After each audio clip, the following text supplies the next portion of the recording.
I have a lot of things to address. First of all, Happy New Year's, because when this video uploads, it will be January 1st. Thank you guys so much for 100K. That's crazy. My goal for the year of 2022 with YouTube was to hit 10K subs, and we fucking blew it out the water, which is crazy, so can't thank you enough for that. This is only the beginning. Very excited to see, where this channel goes and what we're able to do with it. Second, yes, I'm bald and in Costa Rica, and there's birds. So my dad ended up surprising my family with a vacation Christmas.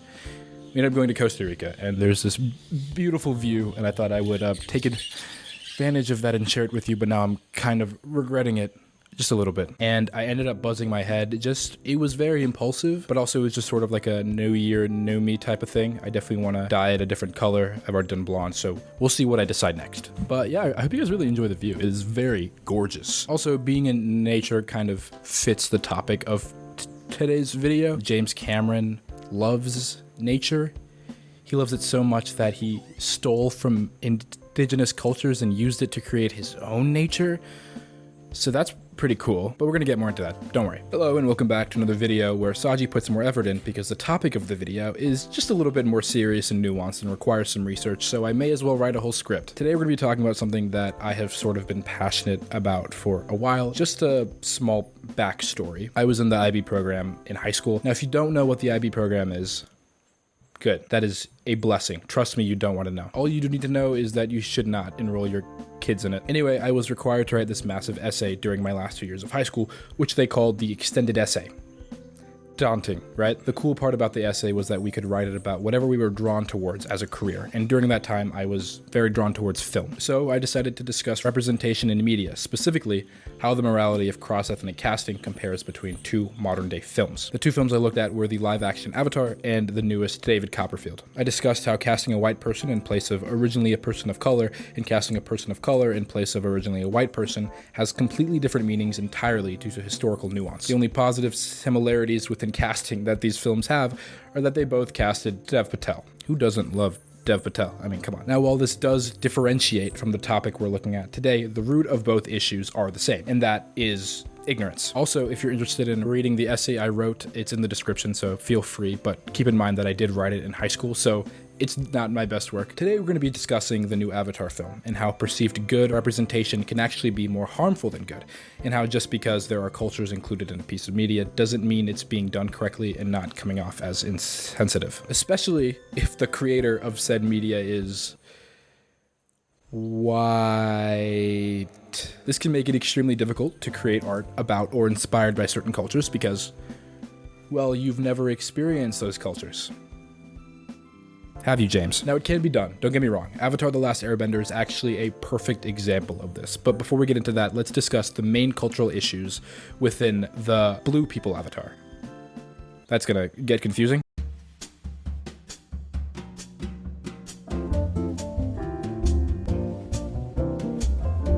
The first issue that has become more of a trend throughout POC representation in media is anthropomorphizing or turning into animals the people of color cast as the protagonists. Not only does this dehumanize the characters or cultures being represented, but this trope also takes away from real representation. The act of attributing animal-like characteristics to black or brown people is a known cruel way of distinguishing non-whites as inferior. Now, while Avatar doesn't blatantly correlate a people of color to a specific animal, rather a humanoid species with animal-like features, it still accomplishes the same task. It actually looks like if they took the ugly-ass cats from the Cats movie and made them blue and indigenous. Now already this is a big issue because the point of representation is so that people belonging to that culture can see themselves being represented. But I don't think that any indigenous or Maori peoples can see themselves being represented as accurately as if their real culture was being shown, rather than a fictional species showing a collage of different cultures. But I don't think James Cameron was trying to represent cultures. I think he was using a plethora of different cultures to feed his own artistic vision, which leads us to the next issue, James Cameron's agenda.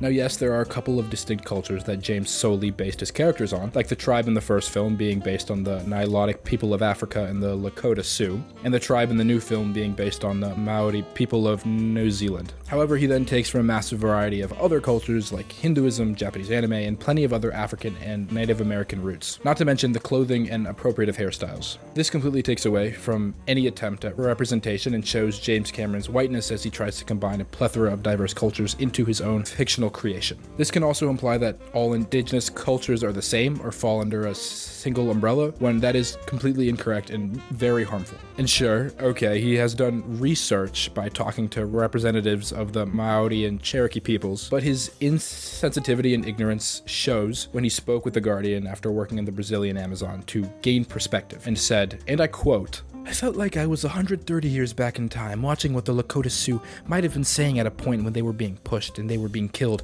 and they were being asked to displace, and they were being given some form of compensation. This was a driving force for me in the writing of Avatar. I couldn't help but think that if they, the Lakota Sioux, had had a time window and they could see the future, and they could see their kids committing suicide at the highest suicide rates in the nation, because they were hopeless and they were a dead-end society, which is what is happening now, they would have fought a lot harder." Let me say that again if you didn't hear it the first time. They would have fought a lot harder. And the award for the most insensitive statement goes to your mastermind, James Cameron. Now, this is where I think James fucked up. This is blatant evidence that he truly does not understand the message he is supposedly attempting to portray. We can see that pretty clearly in the fact that Avatar is also a white savior story. Very fucking similar to the anime that's a wasp. I'm just not gonna move. Hopefully it'll go away. Very fucking similar to the animated Pocahontas movie, actually. Except instead of Captain John Smith just teaming up with the natives, he fucking turns into one. So no, James, you silly goofball, this doesn't raise awareness towards colonization as much as you think it does.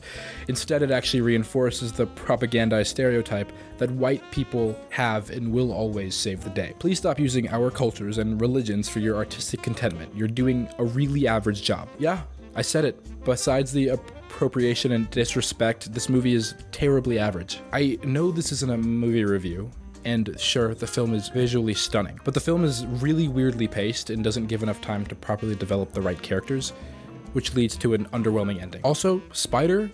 What the fuck was that, dude? The most punchable character I have ever come across, and not to mention a literal white kid with dreads. But technically, Saji, this is a fictional world, and under these circumstances, this character would have dreads. No, fuck that. James White Savior Cameron is using his vision as an excuse to put a white twist on oppression, and in turn, making his wet fantasies come true. i.e. a white character with dreads. Okay, so what's an example of a white filmmaker creating a piece of cultural media that actually shows diverse representation where it's due, while also paying homage and respect to those specific cultures? Oh, what's that? A show that also happens to be called fucking Avatar? We definitely live in a simulation.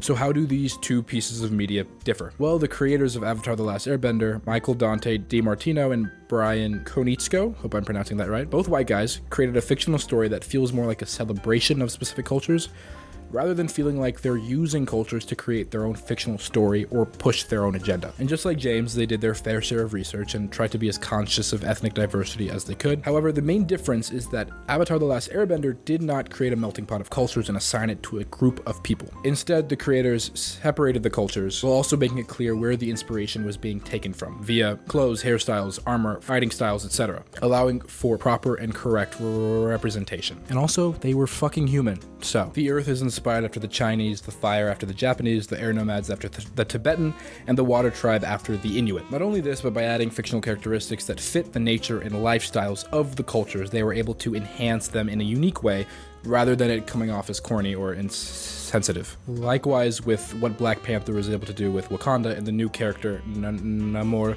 his home, which I'm not gonna try to pronounce right now. This is mindful representation. Not turning us into animals, but respecting us by making cultures look dope as fuck, because at the end of the day, that's what cultures are. They're dope as fuck. And it should be celebrated in a unique way, rather than being used as a prop to retell a different version of the Pocahontas movie. And I think that's where I'm gonna wrap up the video. The first video of the new year, starting off strong. I've linked a donation site where you can choose to support Indigenous people if you are able to. I also have some Indigenous creators linked in the description who you can check out if you want. And that is gonna be it. Please don't fucking do it. Oh my god, I just realized I'm like surrounded by 4 wasps right now. Has this been happening to me the whole time? Does this chair have a wasp nest on it? Fuck. Guys, if I don't die and I get this video out, please like and subscribe. Please. I don't know how I'm gonna survive this. Come back next time where I survive the wasps. Fuck. There's so many. I'm a man. I'm not scared of wasps. Why would I be scared of wasps? A man isn't scared of wasps. Fuck, Jesus Christ. Patreon time. Thank you, Tier 2 patrons. Matthew MacLeod, Sophia Vanilla, Sav C, Nikki B, Kayla, Casey, John Grubb, Big Guy Mal, Annabelle Rose, Alex the Tired Queer, Samir Truesdale, Jam, and Elka. Thank you, Tier 3 patrons. Bumblebee, Totag Tor, Lysander, Jack, and Edgar Rangel. Oh, and Adeline Grubb. Almost forgot you, Adeline. Thank you guys so much for becoming patrons. I really appreciate it. Hope you guys enjoyed the video and have a great rest of your day.